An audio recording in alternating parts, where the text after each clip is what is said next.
pcmed@dti.gov.ph.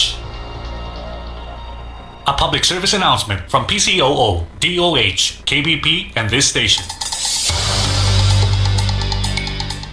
Taliwala sa nahiagumang pandemya ning atong nasud karon, naninguha ang nasyonal nga pangagamhanan nga ipaabot sa kadaghanan ang mga tubag sa nagbaha nga mga pangutana kabahin sa kahimtang sa tanang katawhan, pinaagi na sa PCOO kun Presidential Communications Operations Office ni Secretary Martin Andanar. Laging handa! Programa sa tanang Sibyaanan nga mohatag katin-awan sa mga pangutana sa katawhan. Laging handa! Programang makahatag kasayuran sa benepisyo ug ayuda alang sa katawhan. Laging handa! Programang maghatod sa mga impormasyon kabahin sa pagpangandam ug mga gipatuman sa nasyonal nga pangagamhanan taliwala sa pandemyang COVID-19. Laging handa! Mapaminaw matag Lunes hangtod Sabado alas 11 ngadto alas 12 sa kaugtuhon. Diri lamang sa RPN DXKD Dipolog 1053 kHz sa atong mga AM radio bands o sa RPN DXKD Dipolog sa Facebook account. Magkahiusa kita aron mapakgang ang pagkuyanap sa COVID-19. Laging handa! Hatod ka nato sa Presidential Communications Operations Office kun PCOO. Ang mga paraan upang maiwasan ang pagpasok o pagkalat ng COVID-19 sa inyong mga tahanan.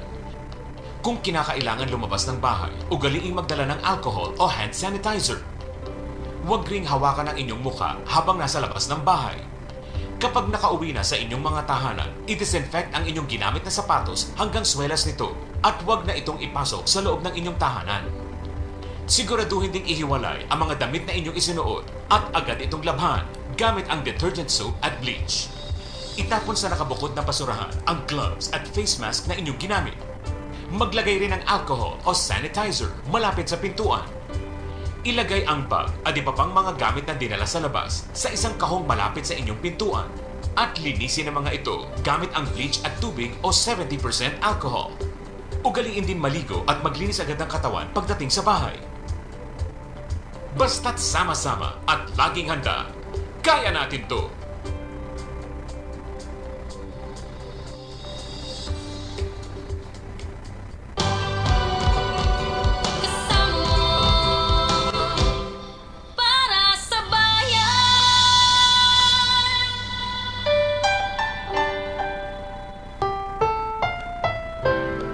Ang susunod na programa ay rated PG.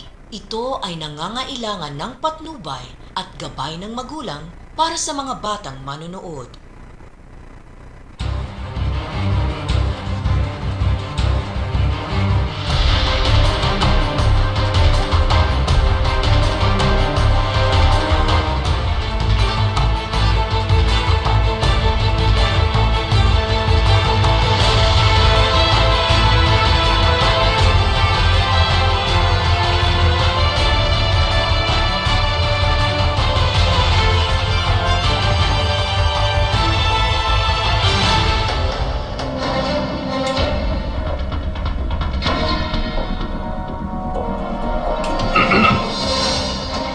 Isang mapagpalang araw sa mga minamahal kong kababayan sa iba't ibang panig ng mundo. Samahan niyo po kami na alamin ang mga pinakahuling balita tungkol sa COVID-19 sa loob at labas ng bansa.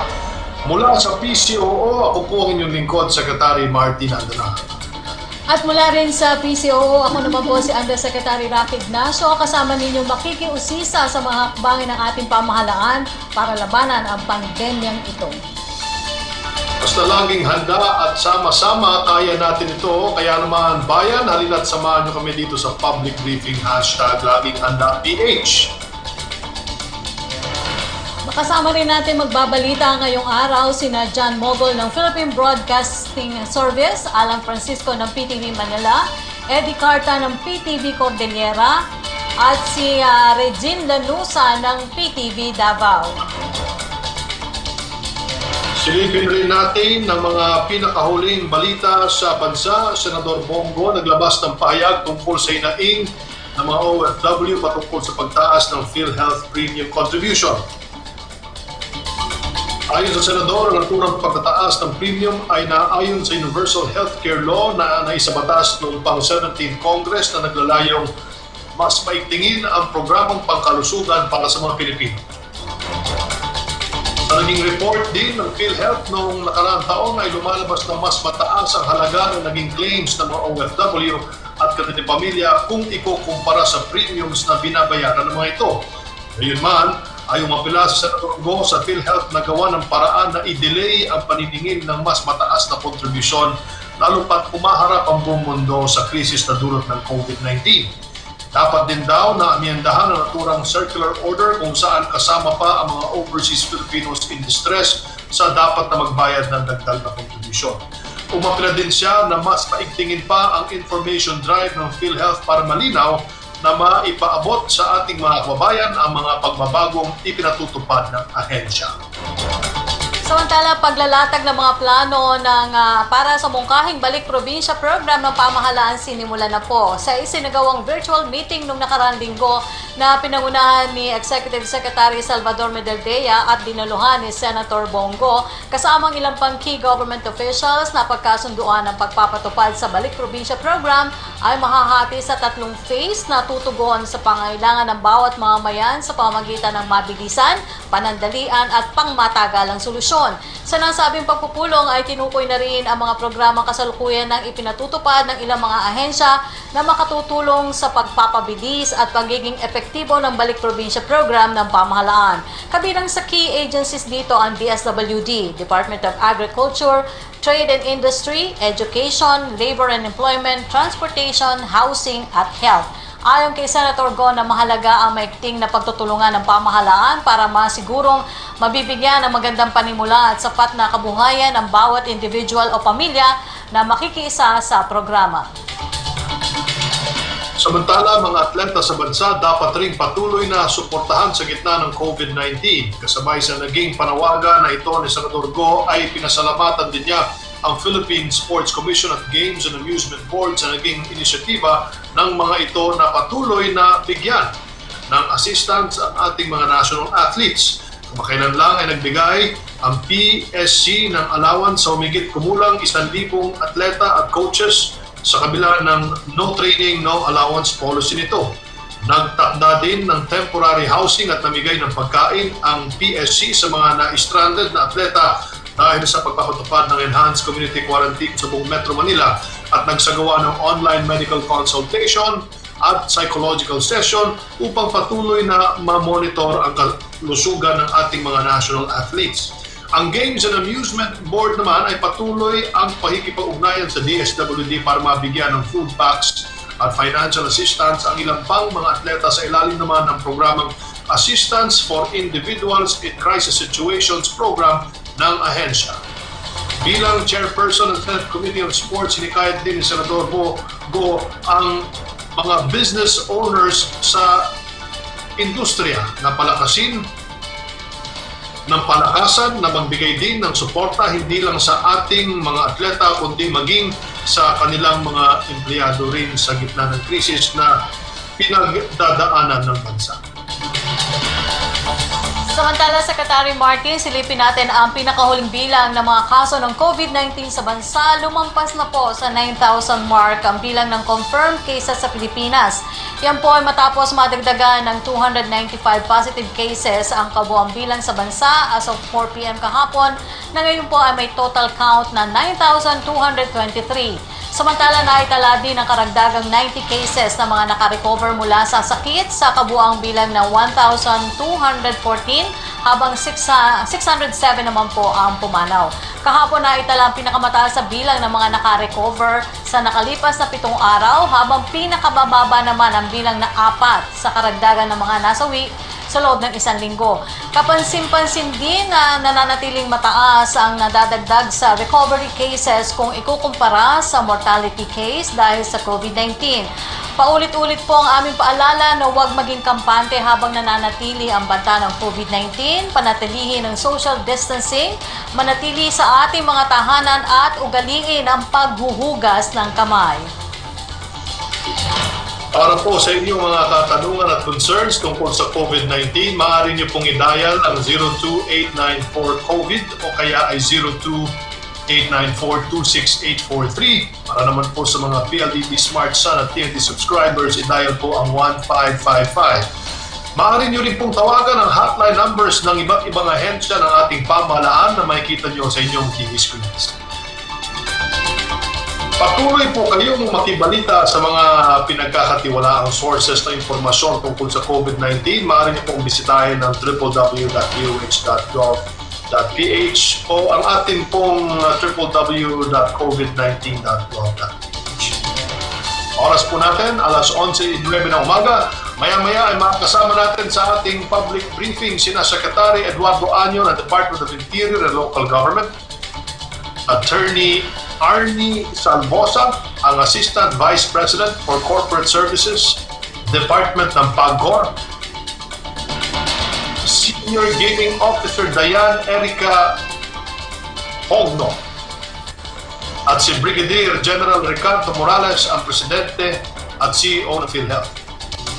Samantala, una nating makakapanayam si DOTR Undersecretary for Administrative Services, Attorney Artemio Tuazon. Magandang umaga po sa inyo, Yusek. Magandang umaga po. Yusek, under the transportation guidelines sa ilalim ng GCQ, limitado lang na mga driver at PUV operators ang papayagang makapagbiyahe. Paano po yung madedetermine kung sino lang ang maaring pumasada? Secretary, under po doon sa programa natin at sa guidelines po ng public transportation, meron pong hierarchy of public utility vehicles na sinusunod. Ito po ay based on the capacity of the mobility. Nauuna po yung mga buses. Pangalawa po yung mga modernized PUVs natin. At pangatlo po yung mga luma ng mga ordinary po nating mga jeepneys. So depende po yon sa kung ano po ang kakayanan ng kalsada at ang pangangailangan po ng mga pasahero. Yusek, bukod po dun sa physical distancing, paano po masisiguro ang health at safety protocols sa pag-resume ng transportation? Halimbawa sa mga bus na may konduktor o kaya sa jeep na pasa-pasa po ang bayan. Yes, Secretary. Sa mga bus po, ang capacity po nila ay magiging 50% lang po o kalahati po ng ating total usual capacity po. So may mga alternate seating po yan sa harap, sa tabi at saka sa likod. Ngayon po yung ating bus driver at conductor po, separate po sila ng non-permeable material, sir, yung mga acetate, kung tawagin, Secretary. At bukod po ron, sa ating namang modernized jeep, ang pinopropose natin ay yung paggamit po ng automatic fare collection system para wala na pong pasahan ng pera. Ngayon po, doon sa mga jeep naman na wala pong AFCS, ang gagawin po natin ay yung pasahero bago po sumakay sa likod ng jeep ay dapat po ibigay na yung bayad doon sa driver sa harap po. Ano naman po daw yung ayudang maaaring ibigay sa mga displaced drivers at paano nila ito makukuha? Ang DOT nag-submit na proposal sa House of Representatives na isama po sa stimulus package ng gobyerno yung pag-aayuda po sa ating mga operator at driver na maapektuhan po nitong limited capacity. Kasama na po dun yung fuel subsidy, yun pong mga loans para sa kanila po, tsaka yung deferment ng interest po yun sa mga nag-avail po ng ating PUVMP loans. Opo, magre-resume na rin po yung ibang aviation activity sa mga lugar na nakapailalim sa GCQ. Ano po yung mga guidelines sa new normal in air travel? For the airports, ma'am, under the GCQ, tama po kayo, mag-umpisa na po mag-operate ulit po yan for commercial flights. Ngayon po, ang DOT po ay ating mga airlines na gamitin po yung sinasabing modelo po, yung hub and spoke na model po. Amihan po ng ating major airports like NAIA, Cebu, and Clark are still under ECQ. ina-encourage po ng DOTR na gamitin po ng mga airlines yung ibang regional airports natin as their hub for their other flights to the other GCQ areas po. Opo. Yung sa kasi yung International Air Transport Association at International Chamber of Shipping o ICS, sabi po dito yung government should facilitate the movement of seafarers who have been affected by travel restriction. Ang sinasabi na nila, nagre-request po sila ng i-identify daw po ng government yung mga airports that seafarers can use to for crew changes and make appropriate adjustment to current health and immigration protocols. Ano po ang reaction niyo dito? Tama po yan, ma'am. Actually po, ang ating mga airports na nagsaservice sa ating mga seafarers po ay dalawa. Yun pong karamihan ay nasa Terminal 1 and 2 at yung iba po naman ay naglumalapag yung kanilang flight sa Clark International Airport.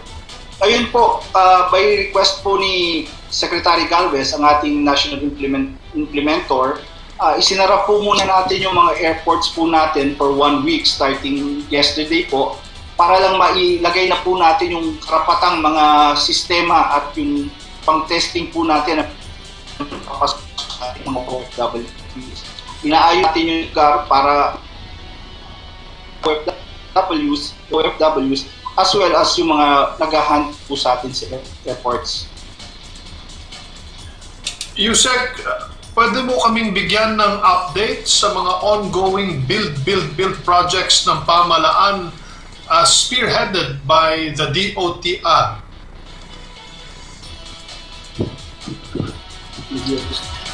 Secretary, we have at least, I think, 13 projects that were approved by the IATF to continue.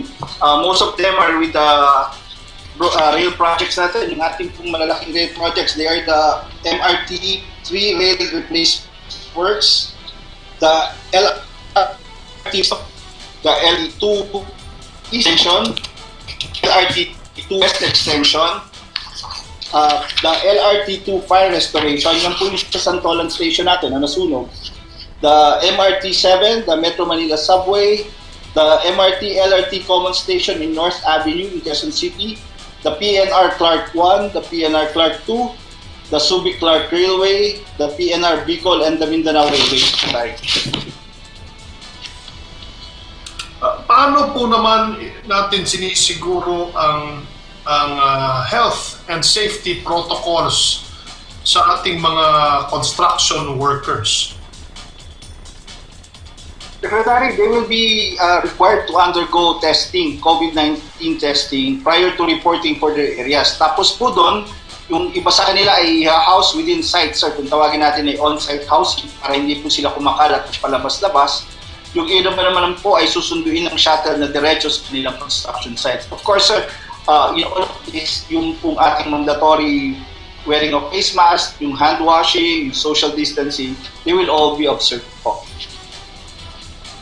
Yusek, ang economic recovery plans po na inihanda ng DOTR, pakipaliwanag lang po sa amin, sir, ito po as soon as matapos ang epekto ng pandemya sa bansa. Katulad po ng nasabi po kanina, ang DOTR po ay nag-submit po ng mga proposals sa ating mga representatives para mapasama ito sa stimulus program ng ating gobyerno para po matulungan ang ating transport sector, sir. We have submitted already the proposal and we are awaiting the House of Representatives decision on the matters. Ang tanong po naman mula kay Samuel Medanilla ng Business Mirror, nag-impose po ng 1-week suspension for inbound flights ang DOTR at ang Task Force COVID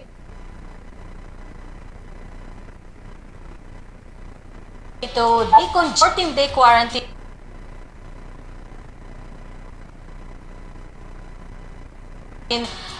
doon po sa nasabing period at kung kailan naman daw po magre-resume ang domestic flights after po nitong suspension ng inbound flights. Actually, we have around 16,000 OFWs inside the national capital na dapat matest po. We have closed the air, we are shifted to RTC testing po. Ngayon, siguro po if everything that we have planned comes into place po, yung testing po natin for these 16,000 OFWs na nandito na sa NCR po ay matatapos natin by the end of this week po. So after that po, we can again open the airports. Actually, kaya rin po tayo nag-shift ng testing po to it's because mas pwede po, test po negative po, kailangan silang i-maintain for 14 days sa quarantine. Pwede na po natin silang papauwiin sa probinsya nila. Okay. Maraming salamat, Yusek Artemio Tuaso ng DOTR. Mabuhay po kayo.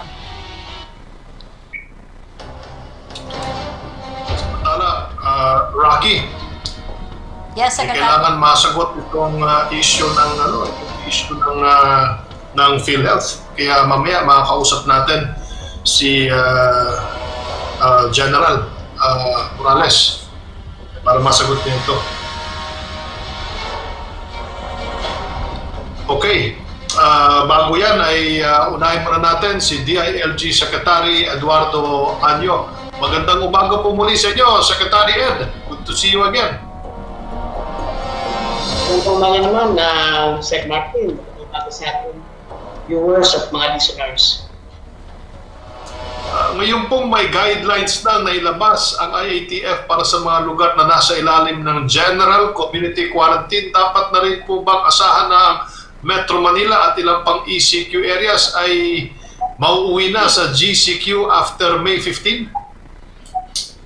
Sana nga, Sec Martin, ay gano'n na mangyari. No? Pero babantayan natin siyempre yung tinatawag natin trends at yung epidemiological trend. No? Sana ay bababa na talaga pa yung mga positive cases at saka lalo pang tumaas yung ating mga capacity sa pag-test at saka yung ating mga tinatawag na healthcare facilities ay madagdagan na.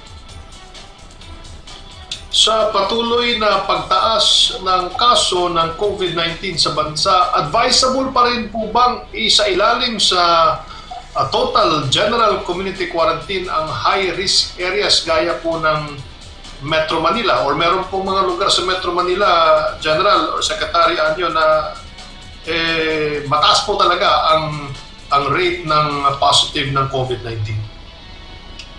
Kung makikita natin, ang ginagawa natin response na ngayon ay from total ECQ sa buong Luzon ay bumababa na tayo sa GCQ sa ibang mga lugar na nag-improve na para mabalansin natin yung tinatawag na economy versus health or wealth versus health. Siyempre, ang ating basis dyan, yung tinatawag na LGU Epidemiological Framework Response. No? Yung pagdami niya ay nag-accelerate pa rin, nag-decelerate na, zero na, at saka yung capacity na mag-respond yung ating healthcare, kasama na yung case utilization rate. No? Halimbawa, kukunti nga yung case mo, pero yung pala, yung lahat ng ICU at saka ventilators mo ay nasa full maximum capacity na, nagagamit na siya. Kung magkakaroon pa ng second wave o kaya ay surge or outbreak, mahirap i-handle. So yung mga panuntunan. Pero ang talaga dito, ang pinaka-bottom line talaga dito, yung pagsunod ng ating mga kababayan, yung tinatawag nating social behavior, na ready na tayo, na kahit walang GCQ, o kaya naibaba ang ECQ to GCQ, gagawin mo naman yung personal role of part mo.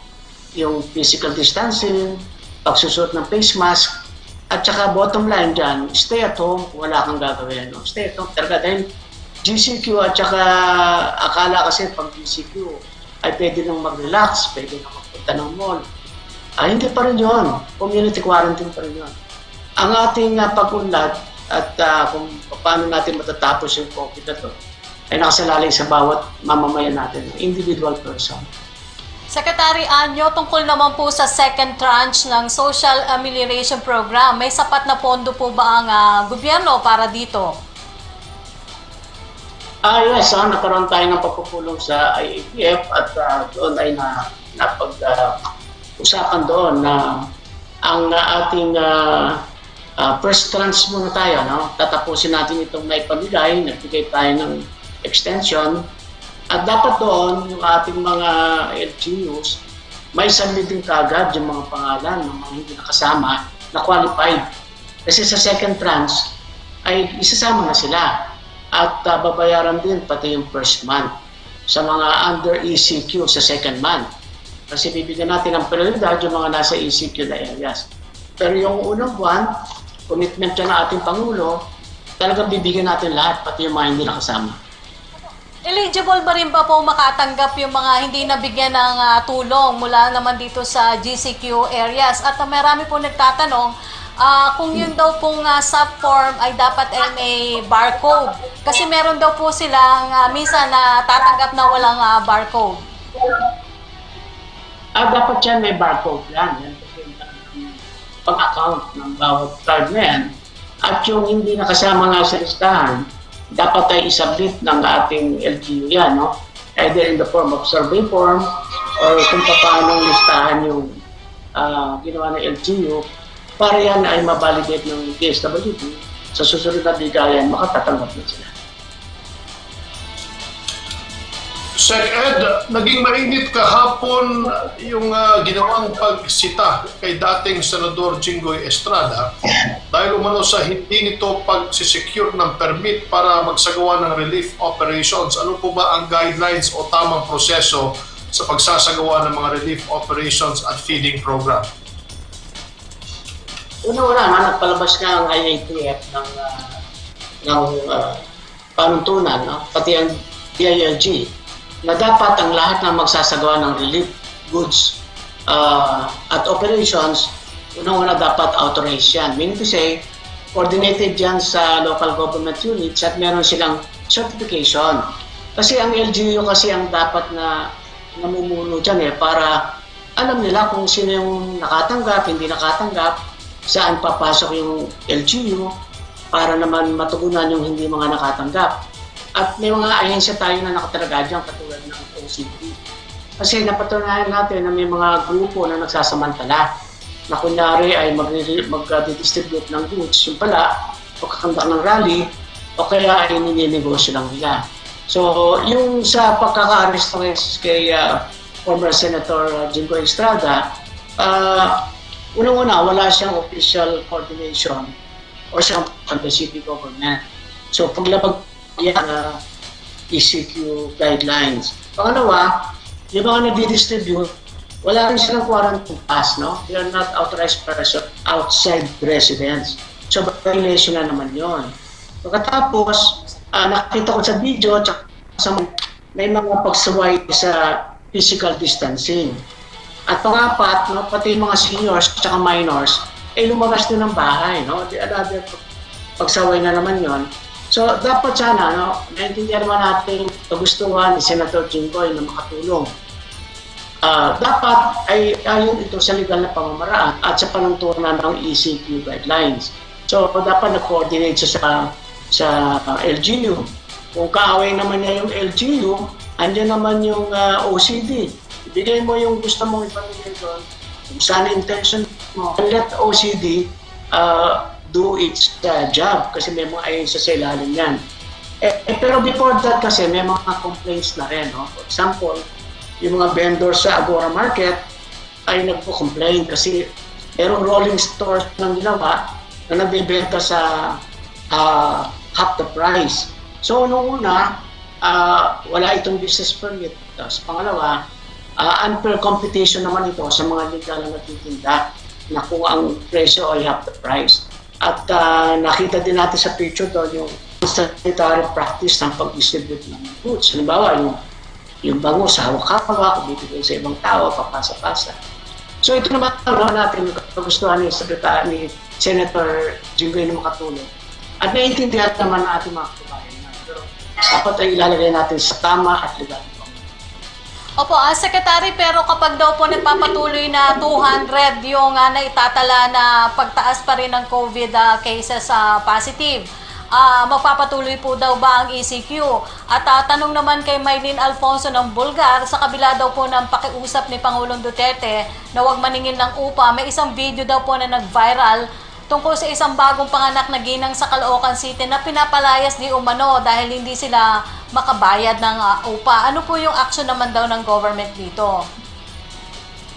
Ako po muna, dun sa tinatawag natin na dumadami yung numero, expected naman natin yan sapagkat tumataas yung ating kapasidad sa pag-test. No?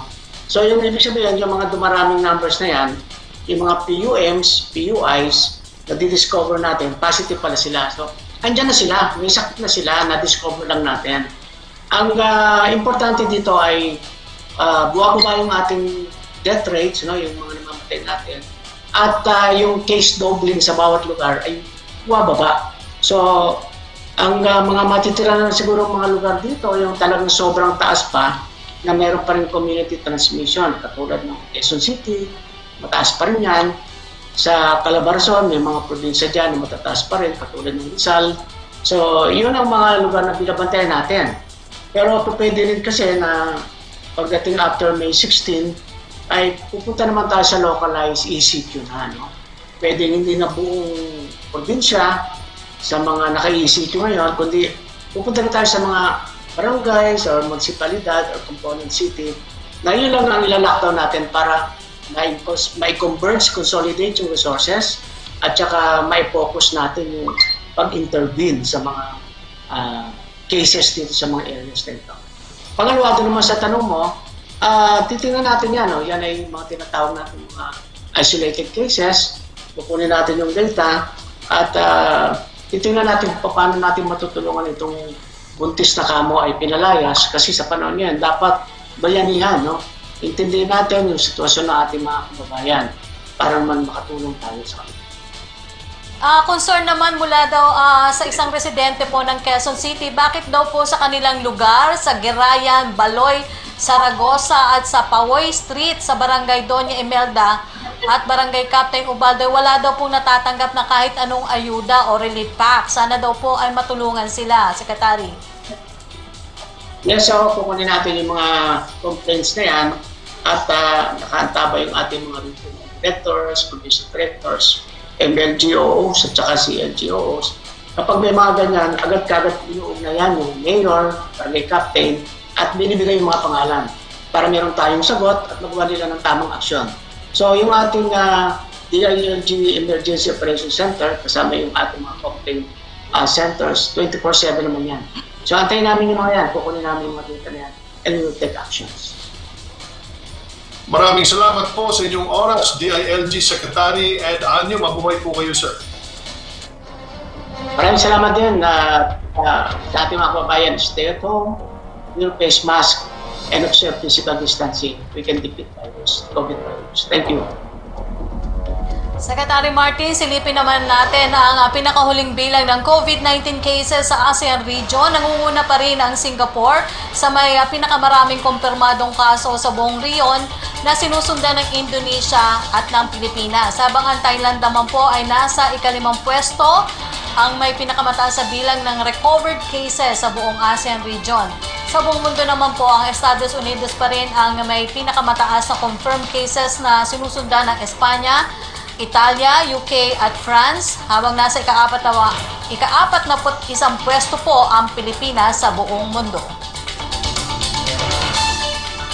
Salamat, Yusek Rocky. We also have online ang ating Pangulo at Chief Executive Officer ng PhilHealth na si retired Brigadier General Ricardo Morales. Magandang araw po sa inyo, sir.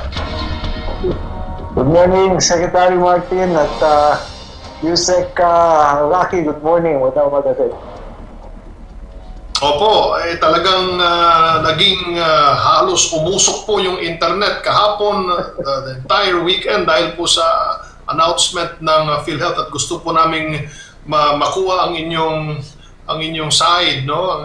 Kung ano po ang talagang ibig sabihin nitong dagdag na contribution na 3%. Pakipaliwanag lang po, ito po ba ay 3% or 2.7% or 0.03%? Ano ho ba talaga ito? Mandated by law yan, yung Universal Healthcare Act na pinirmahan ng Pangulo natin last year. mag-increase ng 0.5% per year starting this year hanggang 2024. So last year 2.75% ang rate natin. This year magiging 3%. So yun ang premium rate na nakasaad sa batas. So in-implement lamang ng PhilHealth kung ano yung sinasabi sa batas. And we announced November last year, itong increase na to. And inulit din natin itong recently, no? Yung increase. And itong recent circular, ito yung nag-result ng outcry sa mga OFWs. But hindi lang naman OFWs ang covered ng increase. Lahat ng direct members, those who are self-employed and paying their own premiums are affected by this increase. So, 0.5% po yung increase, hindi po 3%. No. The total for this year is 3% of the monthly pay of the member. Okay, ano po ang magandang idudulot ng increase na ito sa kabuang serbisyo ng PhilHealth para sa mga miyembro? Well, mas mabuting coverage at better services. Alam mo, Secretary Martin, last year, nakapag-collect tayo sa mga OFW members natin ng mga a little over 1 billion na premiums. But in return, yung mga OFW natin and their dependents, yung mga nandito sa Pilipinas, receive 1.7 billion of healthcare benefits from PhilHealth. So, lamang yung ating mga OFWs and their dependents, kasi nandito sa Pilipinas yung mga dependents sila, sa exchange ng premiums and benefits. So, under Universal Healthcare, lahat ng Pilipino ngayon ay member ng Universal Healthcare. There are about 10 million OFWs overseas. And then, ang naka-register lang sa database ng PhilHealth is about 3.6 million. So, malaking membership pa yung hindi na cover. Kailangan i-cover ito dahil ang mga OFWs natin ay mga pamilya rito sa Pilipinas. As a matter of fact, 70% ng benefit payments are kiniklaim ng dependents ng OFWs natin dito sa Pilipinas, 30% lamang yung nasa abroad ang kiniklaim. So, kailangan ma-cover natin ang lahat ng OFWs kasi itong nakasaad sa Universal Healthcare Law. So, General, ang ibig mo pong sabihin, itong increase na ito ay base po sa Universal Healthcare Act. At paano naman po daw yung magiging proseso ng pagbabayad, lalo na sa panahon ng transition period nito?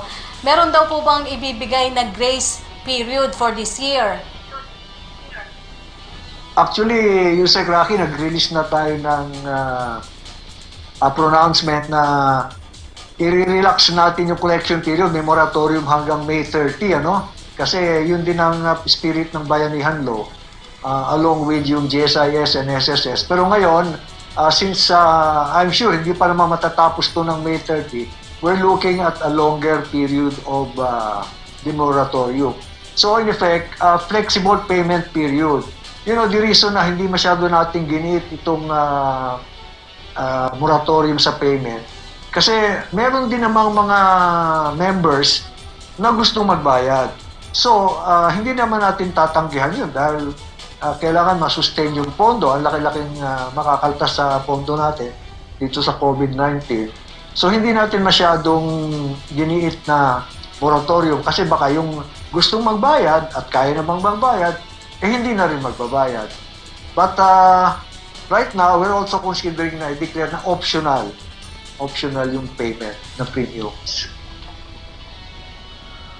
Opo, General, kasi talagang ang dami pong nagagalit at nagpayag ng disgusto sa initiative na ito ng PhilHealth sa pamagitan ng signature campaign at online petitions laban dito. So napakahalaga po talaga, General, na linawin po natin kasi 3% is na contribution for this year is a result of the 0.5% yearly increase. Tama po ba? Linawin po natin. Yes, last year, from here on in, 0.5%, but from 2019 to 2020, the increase is from 2.75% last year to 3% this year. So 0.25 lang ang in-increase from last year. 2020 to 2021 up to 2024, 0.5% increase per year. So, yun ang in the future. Yung 2019 to 2020, 0.25 lamang yung increase. Yung po yung problema natin kasi, General, doon po tayo nagka-problema kasi batay po doon sa mga sinasabi ng mga ating mga kababayang OFW, ang akala po nila ay 3% increase. Pero base sa paliwanag nyo po ay 2.75% na ang binabayad since last year. So therefore, ang itinaas ay 0.25%. Tama po ba? That's correct. That's correct. Oo. So yan po siguro ang dapat natin i-clarify, General, sa publiko, lalo na sa ating mga OFW. Kasi kawawa din po yung ating mga OFW.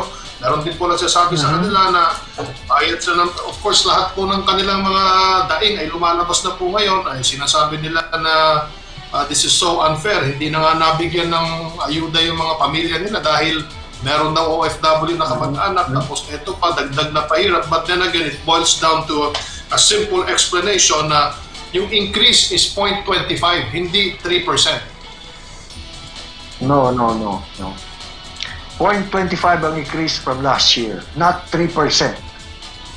Yan. Salamat po sa explanation, General. At least maliwanag po yan. Yusek Rocky, you have a question? Opo, may tanong na po dito, ano daw po yung tulong ng PhilHealth doon naman daw po sa mga senior citizen na nagkasakit o apektado ng COVID-19. At ang tanong naman po kay Samuel Medeniga ng Business Mirror, magkano po ang current funds at liabilities ng PhilHealth? Mas malaki ba o mas mababa pa ito kung ikukumpara po same period last year? At ano daw po ang reason for this trend? Yung senior citizens are covered by law, no? Hindi na sila babayad ng premium. Special law yan for senior citizens. They are fully covered by PhilHealth. And then, sa COVID-19 naman, meron tayong, if they were admitted up to April 14, at cost ang sasagutin ng PhilHealth. Kung ano man yung ginastos sa kanila, sasagutin ng PhilHealth. Wala silang dapat ibayad. Ngayon yung nakapagbayad na, i-reimburse sila fully ng PhilHealth. Ngayon, after April 14, meron tayong case rate na pinablish. Ang pinakamataas natin na case rate for critical pneumonia, which is the complication associated with COVID-19, is 786,000. And then, kung indigent yung pasyente, hahanapan pa natin ng pondo yan through yung Malasakit Center and the other sources of funds para hindi na maglabas ng pera yung ating naghihirap na mga kababayan. Ngayon, as to the funds of PhilHealth, we have enough funds. We have a net worth of about 200 billion. And then naglabas tayo ng cash advance sa mga hospital worth 30 billion, of which 14 billion na yung na-advance natin sa mga accounts ng hospitals. Lalo na yung mga hospital sa NCR dahil hotbed na ito ng COVID-19. So we are well covered in so far as funding for COVID-19 response is concerned. General, tanong naman mula kay Joseph Morong ng GMA News, totoo daw po na hindi makukuha ng OFWs ang Overseas Employment Certificate kung hindi daw po makakabayad ng PhilHealth contribution? Well, hindi naman ang PhilHealth ang may hawak ng Overseas Employment Certificate, kundi po at saka I think OWA. But nakipag-ugnay kami sa kanila para ma-register yung mga OFWs natin bago sila umalis, ano? Para, kasi may mga pamilya nga sila rito and then napakababa ng enrollment rate natin. Walang tao ang PhilHealth sa mga airports and seaports na mag-check ng Overseas Employment Certificate. Pinapakiusap lang namin to sa POIA na matulungan kami i-register, i-enroll yung mga departing OFWs para ma-cover natin sila and especially their dependents na naiwan dito sa Pilipinas. Okay, maraming salamat po sa pagpapaunlak niyo, Brigadier General Morales at ang Presidente and CEO ng PhilHealth. Maraming salamat po. Thank you, Secretary. Thank you, Secretary Martin. Thank you. Maraming salamat. Salamat po. Sa puntong ito, makakapaliham natin mula sa PAGCOR, sina PAGCOR Corporate Services Assistant Vice President Arnie Salvosa at si Senior Offshore Gaming Officer Diane Erica Hogno. Magandang araw po sa inyong dalawa. Magandang umaga po, Secretary Martin, Yusek Rocky. Magandang umaga po, Secretary Martin, at magandang umaga po sa ating lahat ng kababayan. Sa pag-resume ng partial operations ng POGO sa bansa, ano po ang mga guidelines na kailangang sundin? Okay, Sir Martin, para po sa pag-resume ng partial operations ng ating POGO licensees and their accredited service providers, unang-una po dapat ay magkapresenta sila ng Certificate of Registration with BIR and any certificate or document attesting na wala na po silang liabilities with BIR as of March 2020. So, very strict po kami sa requirement na ito na masettle po nila yung kanila pa pong remaining na unpaid taxes with BIR. As to PAGCOR requirement naman po, they have to update the payment of their regulatory fees and kailangan din po nila magbayad ng minimum guarantee fee for the month of April kahit po wala silang naging operations for the month of April. Marami ang kumwestiyon sa legality ng POGO at kung bakit ito pinayagang mag-operate sa gitna ng umiiral na ECQ. Paano po ito naging legal, ma? Para po sa kapakanan ng mga kumukwestiyon. Bale po, humingi po kami ng permiso para mapayagan ng partial operations ng Philippine Offshore Gaming Operation dahil isa po sa component nito, which is the support services, ay performing po as a BPO. Mahalaga po nating maalala na ang POGO po ay may tatlong key components, ang players, operators, and support services. Ang players po at ang operators are situated outside the country. Nasa labas po sila ng Pilipinas. Ang may physical presence po dito sa ating bansa ay ang mga support services na pinaperform po ng ating mga service providers. Sila po ang nagpo-provide ng customer service, IT support, business development functions, among others, para po sa kanilang mga operators. Ito po ay subcontracted services and being subcontracting service, sila po ay BPO. Kaya po kami ay napayagan na mag-resume na aming partial operations. Opo, para naman kay VP Salvosa, punta naman po tayo dun sa posibleng implication ng resumption ng POGO operation sa bansa. Paano po makakatulong sa programa ng pamahalaan para naman po ma-mitigate ang epekto ng COVID-19? Okay. Magandang umaga po, Yusek Rocky. Una-una po, ay siyempre, meron ho tayong inalat ang Congress na 1.5 trillion na pwedeng i-realign na budget doon para sa ating response sa COVID-19. Ngunit sa ating basic ho sa ating national budget, most of the funds na nakabudget na ay kailangan pang tugunan ng appropriate na revenue from the collection of government, like sa taxes po, sa mga fees, at saka sa mga licenses. Ngayon po, yun pong POGO ay napatunayan na po na it's a good source of revenue for government. Tulad po nung isang taon, umaabot po ng 11 billion ang kinita ng gobyerno sa POGO na binubuo po ng mga license fees sa PAGCOR at saka po 6 na billion na ibinayad sa buwis sa BIR. So ano naman po daw yung mga health and safety measures na kailangan gawin at dapat sundin po ng POGO para sa kanilang workers? At paano po ito imo-monitor ng PAGCOR?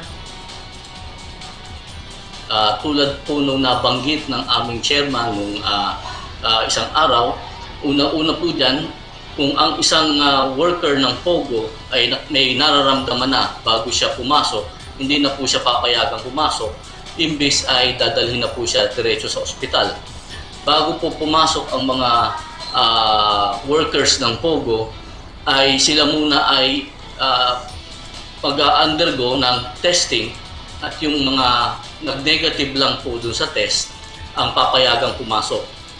I-observe din po yung requirement na sa guidelines na inaprubahan ng IATF na kailangan ay may shuttle service yung mga pupunta sa worksite at yung mga iba na nasa worksite ay kailangan bigyan ng accommodation. At 30% lang po ng total manpower ng POGO operator ang papayagang pumasok o pumunta sa worksite nila, samantalang ang iba ay pagpapatuloy sa work from home. Ang worksite naman po ay they will still observe yung social distancing at saka yung sanitation. Ang worksite din po ay nire-require na magkaroon ng isolation room kung sakasakaling mayroong makaramdam ng mga simptomas sa worksite ay immediately dadalhin siya sa isolation room at eventually dadalhin siya sa hospital. So pagbalik po nila sa kanilang housing, they are also provided housing, babalik po uli sila dun sa kanilang shuttle service. Maraming salamat po sa inyong panahon, Attorney Arnie Salvosa at Diane Erica Ogno ng PAGCOR. Mabuhay po kayong dalawa. Maraming salamat po. Salamat. Secretary Martin, makibalita naman tayo sa Cordillera Region kasama si Eddie Carta. Go ahead, Eddie. Yes, Secretary Martin at Yusek Rocky. Bilang isa sa mga modelo ang lungsod ng Baguio sa larangan ng ECQ campaign, mas pinaigting ang kampanya at pagpapatupad kasabay ng extension ng implementasyon ng ECQ sa ating bansa. Pagkatapos ng consultation dialogue sa iba't ibang sektor at national agencies, may lalabas na ang Transition, Recovery and Resiliency Plan ng lungsod ng Baguio para sa muling panunumbalik ang sigla ng tinaguriang Summer Capital of the Philippines. Inihayag ni Mayor Beramin Magalong sa public briefing ng PTV Cordillera na ito'y hakbang at basihan sa mga dapat pang gawin ng pamahalaan kasabay sa extension ng Enhanced Community Quarantine, pakikisa, pagsunod sa mga lituntunin at maigting na pagpapatupad ng ECQ ang pangunahing paraan para sa kampanyang Flattening the Curve. Sa katunayan anya, doable, gradual transition at calibrated ECQ to GCQ ang magiging direksyon ng Baguio. Binigyan din ng ama ng lungsod na anumang kainatnan o maging desisyon ng national or concerned officials pagkatapos ng May 15 ay kanyang kikilalanin at re-respetohin. Samantala, Sec Martin, Yusek Rocky, naging matagumpay ang nailunsad na one-stop shop mula sa iba't ibang barangay sa lungsod sa hangaring masolusyonan at mabigyan ng aksyon ang mga hinaing sa isyu ng amelioration ng DSWD, camp at tupad ng DOLE, OFW concern at anomalya sa ayuda. Kabilang sa programa ito ang DILG, DSWD, DOLE, Liga ng mga Barangay at Mayor's Office. Ayon sa organizer, ABC President Councilor Michael Lawana, malaking tulong at naging daan ang nasabing programa para sa agarang pagresolba sa anumang problema ng taong bayan. At yan ang pinakauling pagbabalita mula dito sa lungsod ng Baguio. Eddie Carta para sa Bayan. Salamat, Eddie Carta. Samantala, makibalita naman tayo sa Davao Region kasama si Regine Lanusa. Maayong buntag nimo, Regine.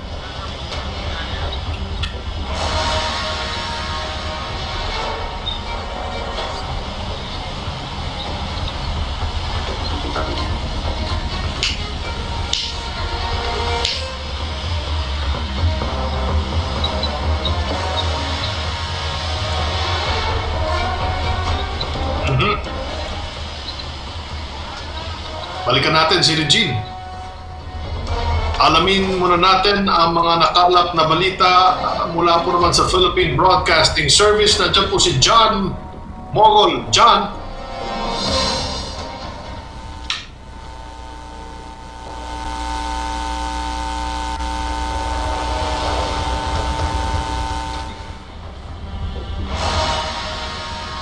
narito pa ang ilang karagdagang balita mula sa iba't ibang panig ng ating bansa. Mula po sa Iloilo, si Governor Arthur Defensor Jr. sinusuportahan ang rekomendasyon ng Regional Interagency Task Force on COVID-19 na suspendihin ang mga biyahe ng mga Ilonggo na OFW mula po sa Maynila pabalik sa Iloilo. Ang detalye mula kay Bing Pabiona. COVID Radio. Hashtag Laging Handa Radyo Pilipinas Special Coverage.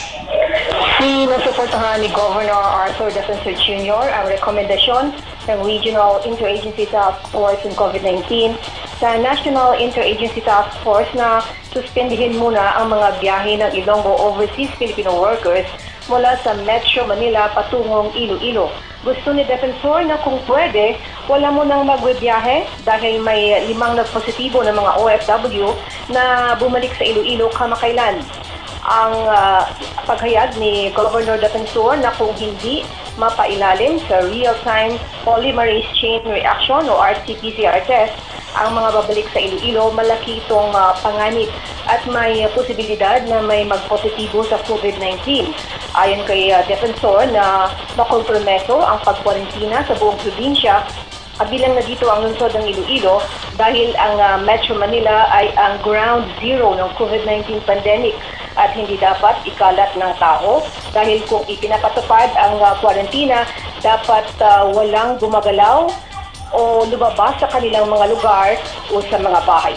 Mula sa Iloilo, Bing Pabiona para sa Radyo Pilipinas. Samantala, ang Holo Public Market naglagay na po ng mga marka para matiyak ang social distancing na mas lalo pang hinigpitan sa ipinasang ordinansa ng Sangguniang Bayan. Mula sa Radyo Pilipinas Holo, narito ang balita ni Nashra Ani. COVID Radio. Hashtag Laging Handa Radyo Pilipinas Special Coverage. Nilagyan ng bilog na marka ng Municipal Public Works ang pamilihang bayan sa Holo, lalawigan ng Sulu. Ito ay alinsunod sa kautusan ni Mayor Kercartan upang matiyak ang pagpapatupad ng panuntunan kaugnay sa social distancing. Ang Holo Public Market ay isa sa mga lugar sa nasabing bayan na kadalasan dinaragsa ng mga residente para sa kanilang pangunahing pangangailangan, lalo pat buwan ng Ramadan ngayon. Ang hakbang na ito ay bilang pagpapatupad na rin ng ordinansa na ipinasa kamakailan ng Sangguniang Bayan ng Holo kaugnay sa mas lalo pang pagpapaigpit ng panuntunan ukol sa social distancing at mass gathering. Ayon kay Municipal Planning Development Officer Lani Anilugman Tulaon, spokesperson ng Holo Task Force COVID-19, kabilang sa nakasaad sa ordinansa bilang 5, Years of 2020 na sa kauna-unahang pagkakataon nagkaisa ang 6 na miyembro ng Sangguniang Bayan ng Holo bilang may akda sa paglalagay ng mga establishmento ng mark spacing arrangement sa pamamagitan ng paglagay ng linya o marka at pagkabit ng signage na kailangan upang matiyak ang distansya ng bawat isa. Papatawan niya ang establishmento ng 2 araw na suspensyon at para sa individual, mamultahan ng 500 piso at 5 oras na community service para sa unang paglabag. 5 araw naman, hindi pahintulutan makapagbukas ng establishmento at 1,500 na multa at 5 araw na community service para sa individual sa pangalawang paglabag at pansamantalang pagpapasara ng tindahan hanggang sa tuluyan ng bawiin ng Pangulo ang State of Public Health Emergency at 2,500 multa at 8 oras na community service naman para sa mga individual sa pangatlong paglabag. Dengolong Sulunas Anley para sa Radyo Pilipinas. At yan po ang ating mga balita mula rito sa Radyo Pilipinas. Balik po tayo sa studio kasama sina Secretary Martin at Yusek Rocky. Okay, maraming salamat dyan. Balikan natin si Regine Lanusa mula naman sa Davao City.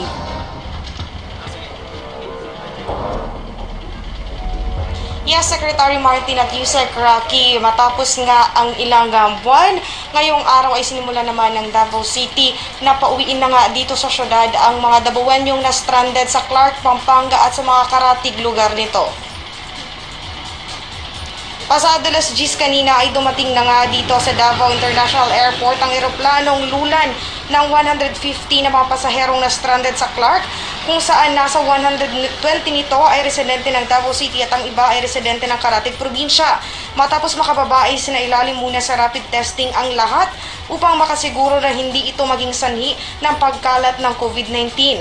Kung negatibo sa COVID-19 ay kaagad itong pauuwiin, pero isa sa ilalim pa rin sa home quarantine. Samantala kung positibo naman ay dadalhin na sila sa isolation facility ng syudad.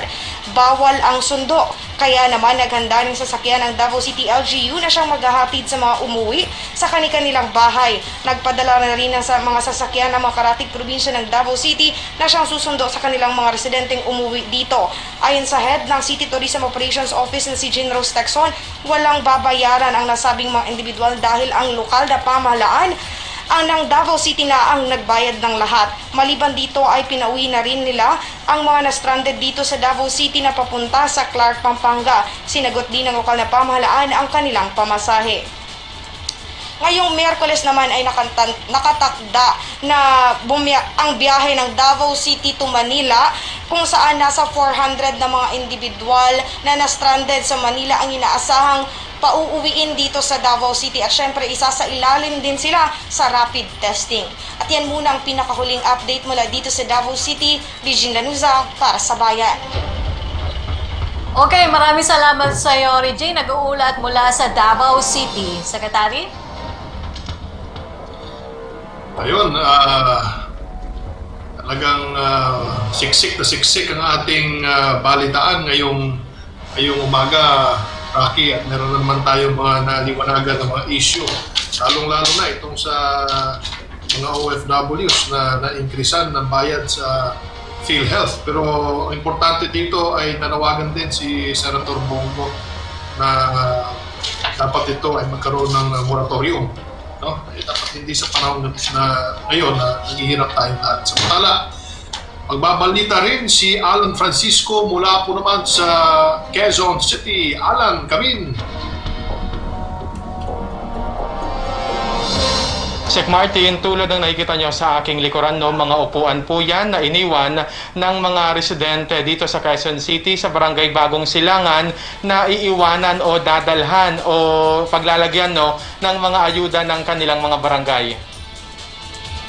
Kanina nga nasaksihan namin sa mga upuang yan, iniwan ng mga barangay staff yung ayudang bigas at dilata ng isang pribadong kumpanya. Itong Barangay Bagong Silangan kasi, Sec Martin, ay sinimula na kaninang alas 5 ng madaling araw ang pagpapatupad ng total lockdown. Magatapos yan bukas din ng 5 a.m. Sabi ni Barangay Chairman Wilfredo Lorenzo Cara, paraan nila ito para maiwasan ang paglobo pa ng COVID positive sa kanilang barangay. Lalo't aminado siya na marami pa ring mga pasaway sa kanila. Sa huling tala kasi ng QC Government, 7 ang COVID positive sa barangay na ito, 1 ang namatay, habang 4 naman ang nakarecover. Sabi Sec Mart na Secretary o ni Kapitan Cara, sa ilalim ng kanilang total lockdown, bawal na bawal ang lumabas ng bahay. Sarado rin ang mga tindahan at palengke. Pero ang mga residente nilang frontliner o nagatrabaho pa rin sa gitna ng COVID-19 at ang mga bibili ng gamot ay papayagan naman nilang makalabas. Aniya, naipagtulungan sila sa mga sundalo at pulis para masigpitan yung pagbabantay sa entrada pa lang nila at sa iba pang daanan ay gwardyado na. Ang siste kasi ng kanyang mga aniyay pasaway na residente noon, kapag nakaalis na ang kanilang mga tanod ay magbabalikan sa labas ang mga ito, pero hindi na aniya ngayon.